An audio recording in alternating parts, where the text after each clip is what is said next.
The following opinions are solely those of BoatTest.com and its test captain.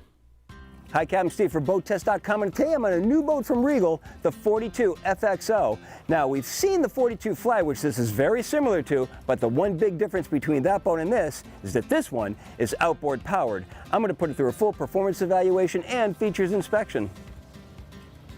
Now, to be clear, Regal did not just take the same hull and slap on outboards. It doesn't work that way.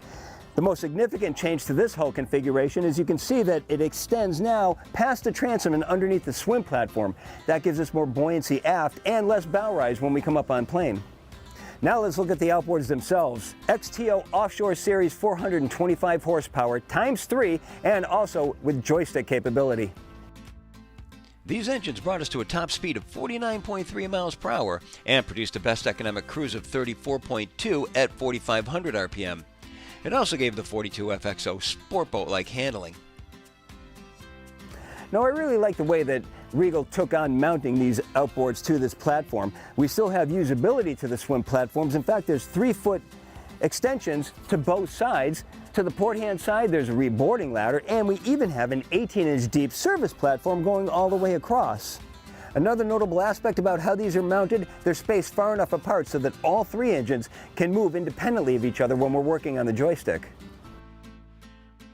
Let's keep going with our operational aspects. Just ahead on the transom to the starboard side, 50-amp shore power cord on an electric reel, television antenna, city water inlet, the freshwater shower, and just above we've got the fills for gas and diesel because we've got a diesel generator on board. Now just ahead, we not only have storage underneath this hatch, but because this is now outboard powered, we have lazarette storage that takes up this whole area. Take a look. It's on an electrically actuated lift that switches just inside in the cockpit. Now inside this compartment, plenty of open space, 42-inch overhead clearance, and of course the compartment runs full beam. Way over to the port hand side, I've got the fuel filters, battery boxes, diesel generator, plenty of storage ahead of me going across, and there's a ladder right next to me leading to a hatch that gets us into the cockpit deck. There's more storage over to starboard, and then all the way over to starboard is the cord reel for the shore power. Now here's a thoughtful consideration on Regal's part.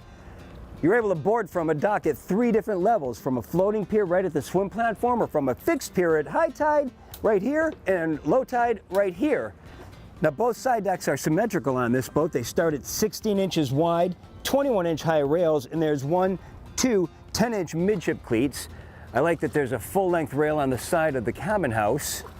Now as I move forward, the deck level inclines slightly, so there are no steps in the side deck. We also get a little bit more room here, 18 inches at this point, 24-inch high rails. The foredeck is down a 5-inch step. There are foot controls for the windlass at the bow, and of course there are controls at each of the helm stations. We've got a Lumar windlass with a chain rode leading to a through-the-stem anchor 10-inch cleat for securing the rode. To both sides, we've got access to the rode locker. This side has a washdown pump, the emergency handle, and the battery switch for the windlass. And over on this side, hangers for the lines and storage for the fenders. Now at the bow there's a sun pad on top of the trunk cabin, 81 inches by 63 inches, and we can elevate the forward section in 3 different positions and this aft section in 2 different positions. So very versatile. One thing I'm not seeing here is controllability for the stereo, but Regal thought of that and they provide 2 Bluetooth controllers. You can use those anywhere around the boat, and of course you're free to buy more if you want. Additionally, we can bring up a cabana shade, and I noticed there are drink holders to both sides. Now the flying bridge is accessed from stairs to the port side of the cockpit. There's so much space up here and it takes up almost half of the length of the boat. Starts with L-shaped seating over to the starboard side. Naturally there's storage underneath the seats, and true to Regal form, look at the nice embroidery work, and I'm also feeling there are different levels of thickness to the padding underneath, so it's much more comfortable. Just ahead, there's a Corian countertop with a refrigerator underneath. And then 2 forward-facing seats and a small sun pad just up forward. Now there's also versatility here as well. We can put a pedestal table in the L-shaped seating, and this seat not only slides all the way forward, but it also reclines into 1, 2 different positions. The Flybridge helm seat, not so much double width, but certainly seat and a half width at 36 inches, and it includes a flip-up bolster. Naturally, it slides fore and aft. The helm is starboard mounted. There's an upper panel embracing the glass dash concept. In this case, we have two 16-inch displays. Standard is one 22-inch display. Over to the right, the digital throttle and shift, trim tabs, our bow thruster control, and the joystick controlling all three engines. Beverage holder just behind. The cockpit is another spacious gathering area. Let's take a look. L-shaped seating across the stern and the starboard side. There's a stereo remote control just ahead of the seating. Storage under the seats, of course. There's a Corian counter with an electric grill underneath. There's a grab handle and refrigerator underneath that. There's a base for a pedestal table. And notice that if I remove these seats, underneath, your battery switches. And then if I just step up, remove this, now I've got easy access to the starboard side gate, and there's another thoughtful grab handle easing the transition. And all this is under the protection of the extended flying bridge deck, 6 feet 5 inches off the main deck. Now as we transition inside, we have glass doors that can open either as a single, a double wide, or even triple.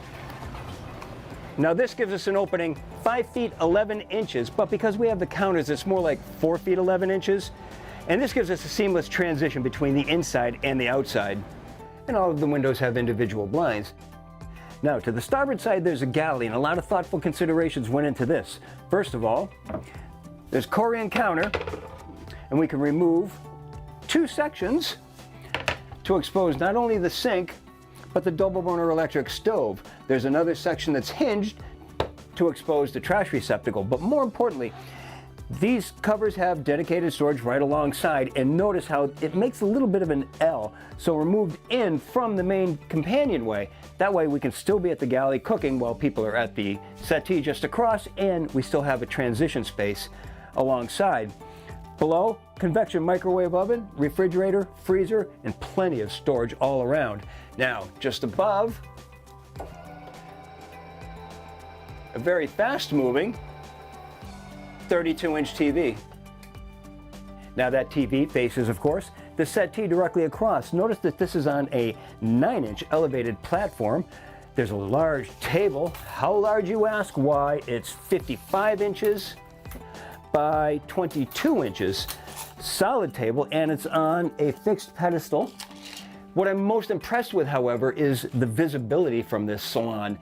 The windows don't start up excessively high, but they do come down very low, so I've got clear sight lines all the way to the horizon from the seated position. That's an important factor when you have guests on board that may not be so inclined to being on board a boat. The lower helm is standard on this boat.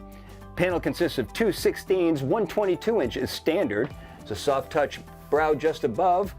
There's a cubby just underneath, beverage holder, electrical switches over on the left-hand side, including one for the helm seat so it can slide fore and aft electrically.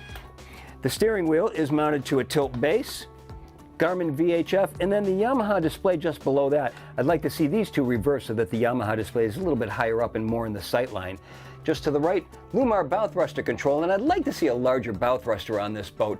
Just behind, digital throttle and shift with its host of options. Joystick just behind, trim tabs, and I really like this opening side window. Now as we transition below, first of all of this area has been opened up, so beautifully well-lit atrium as we make our way down. Let's take a look.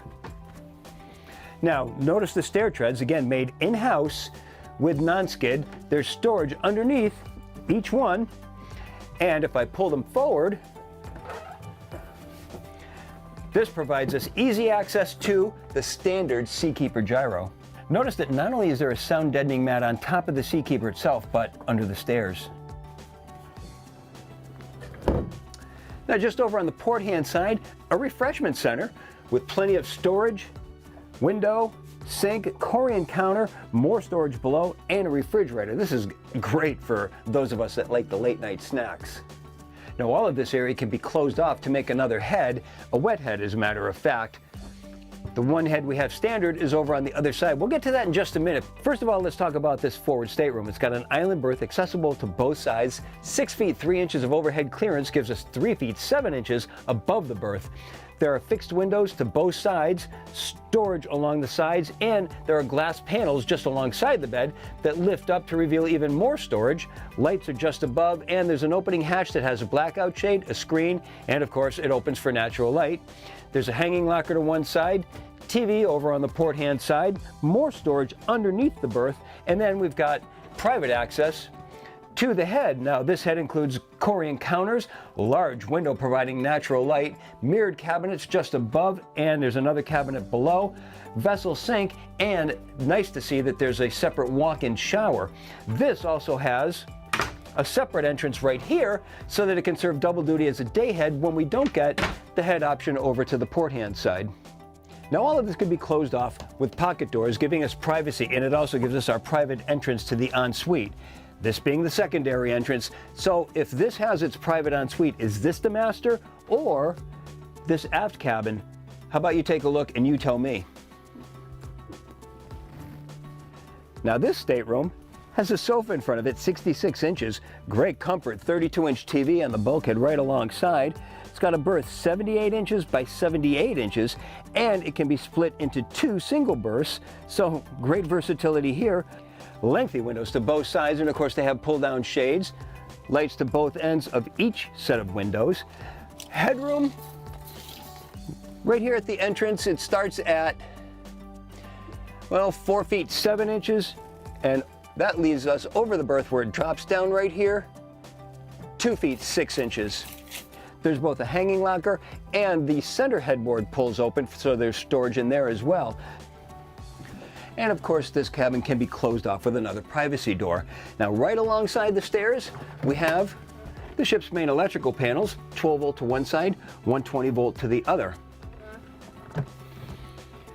So it seems to me we've got a lot of comfort going on in this boat, thoughtful features throughout, the handling that we've come to expect from the brand, and now power of choice. And it's all thanks to the 42 FXO from Regal. And that's my full features inspection and performance evaluation. For BoatTest.com, I'm Captain Steve. We'll see you on the water.